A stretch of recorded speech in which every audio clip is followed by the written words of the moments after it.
which is the final novel, and it's the final Fleming.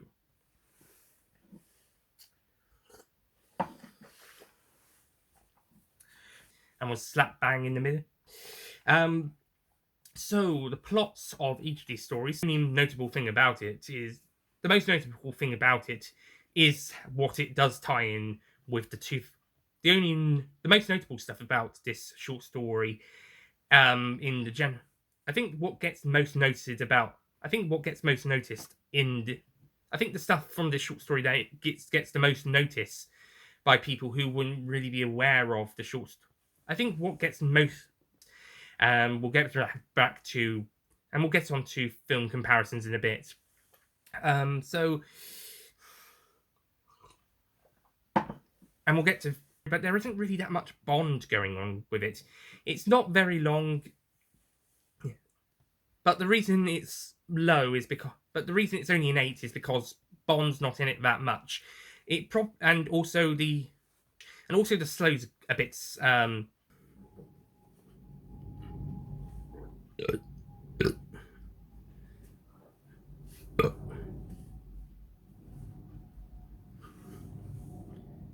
Plus, also taking a Austrian guide with him, Franz Ober.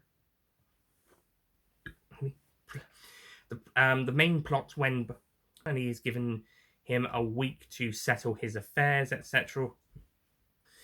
Anyway, again, it doesn't feel too Bondy, but once then, and we get this. Funnily enough, it turns out that Bond's was Bond's skiing. The best stuff comes with Smythe reminiscing about what he did, or he's getting the story being killed by the scorpion fish, and then the octopus then kills. It's basically Bond goes to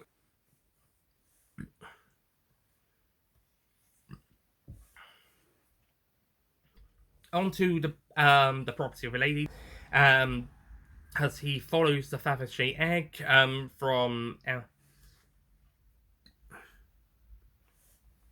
As we, it's quite confusing. You know what? It's not very easy to. Fucking burps. It's not exactly simple, is it? It's quite confusing. And you could be surprised how enthusiastic you could get round into reading this story. And I was actually surprised how enjoyed. And I was actually surprised how okay, the last one wasn't that grand of an adventure, but it was quite important at the very start. But there was a bit of stuff, but there was a lot of stuff at the start that tied in with the other two books. So, yeah, and there was a bit of action towards the end.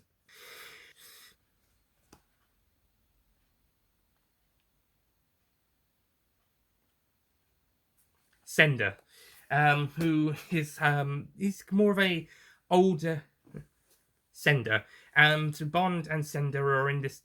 Sender, who is the number 2 at the West Berlin section headquarters in this Russian women's band playing this choir concert band.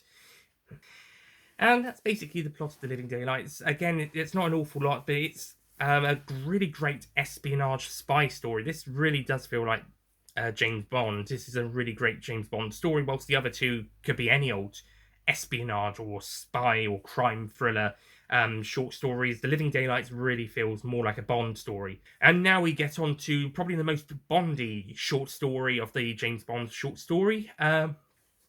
And now we come to the most James Bond short story, The Living Daylights. And like I said, this is probably my favourite.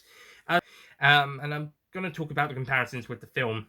Who is this kind of a slightly old, I think he's a slightly older, more British type of guy that Bond doesn't usually like generally. He's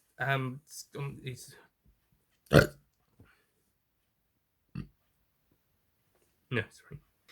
The reveal of the sniper could have been slightly handled a bit, and Bond realizes it's the cello go as opposed. But regardless, it's still a really good review. I think it might be this one. Yeah, so after that we have And Now 007 in New York, which I've already kind of given my... What a way to end.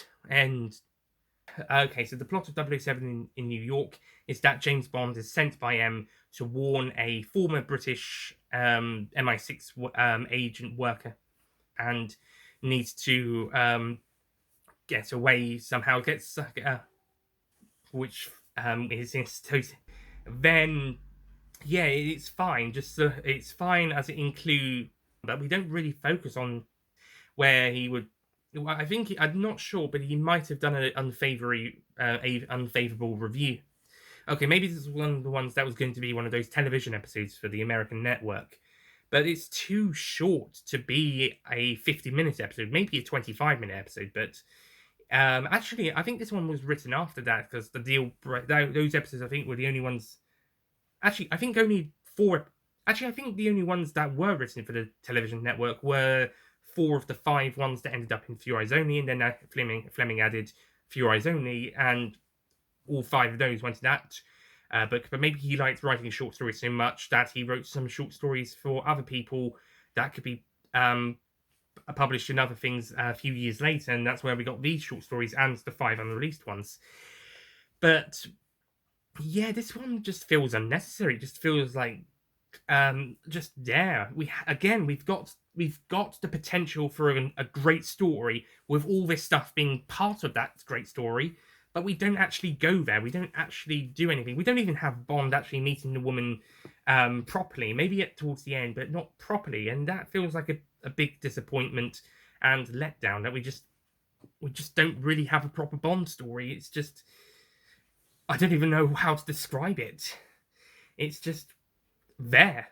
And with those final 5 short stories still unpublished, and this short story, when it was published in 2002, and from all publications onwards being put after The Living Daylights, then this is how we end the Ian Fleming stories. And it's a kind of a disappointing end to not just this collection, but also to the Ian Fleming James Bond story series as a whole.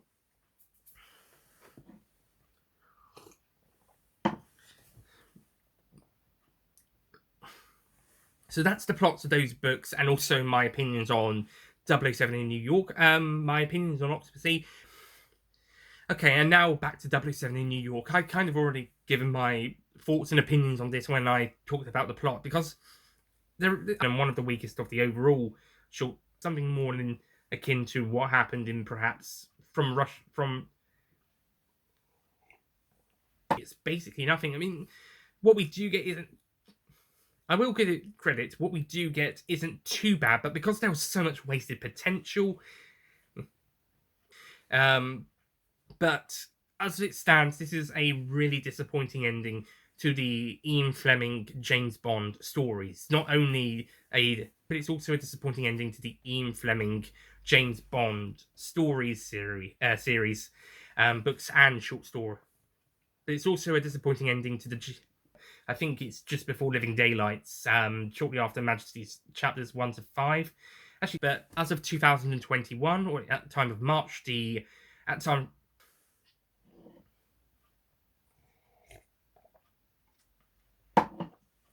so that he can follow the egg back to its source. That's basically following the story of the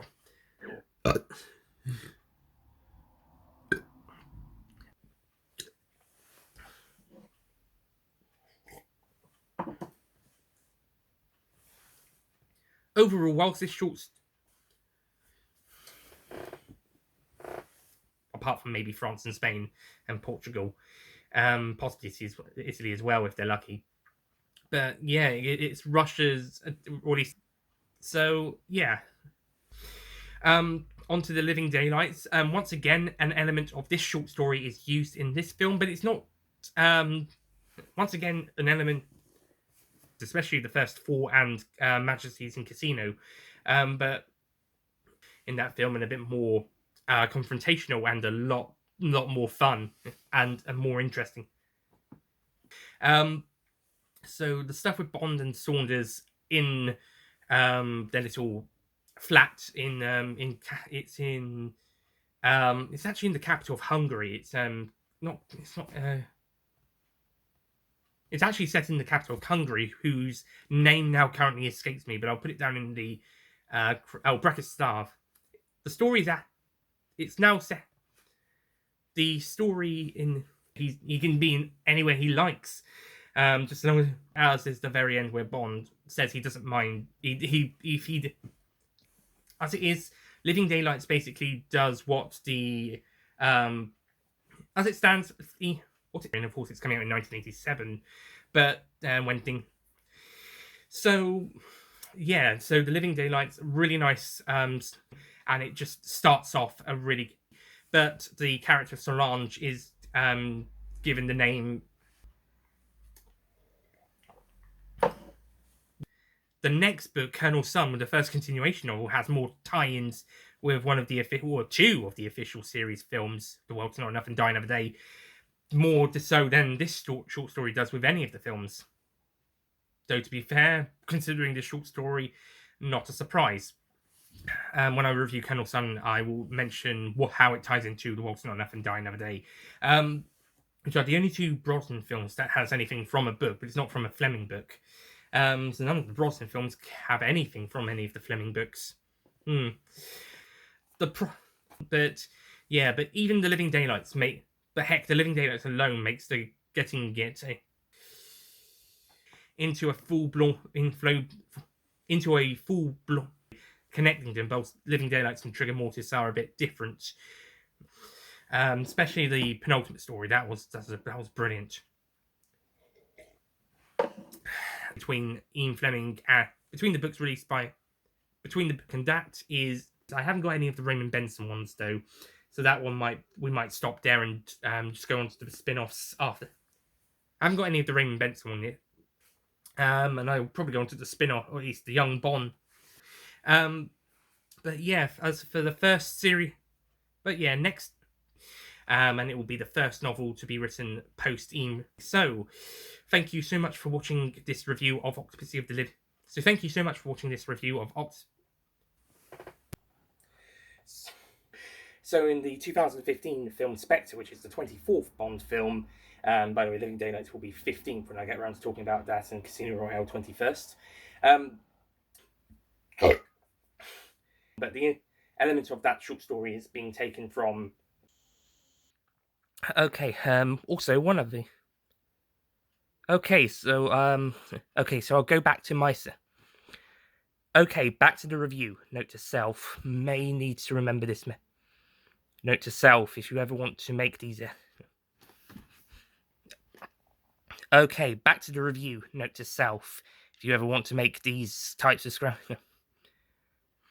Okay, back to the review. That story is the only exception to. Colonel Sun will be the only exception where I will not be using Colonel, but as I'm putting Colonel Sun with the Fleming stories for a complete 22 story list there, so I can use all of the music Colonel Sun, but it's Colonel Moon in the film, so Die Another Day is used in 007. Also, so yeah, that's one thing Quantum of Solace did well. Okay. And despite not being a fan of Quantum of Solace, the film's execution, the story is still pretty good. Especially, and that, however, I think I would prefer the. However, I do think the story of the film would be better, but it's the execution that lets it down. Mainly the editing and the silly mainly parts of mainly the editing. I'm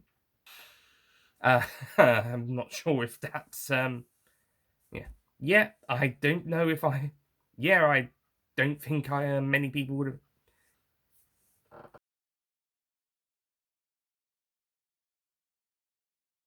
Don't forget to click below to subscribe to the Nicholas Payne bonus content YouTube channel.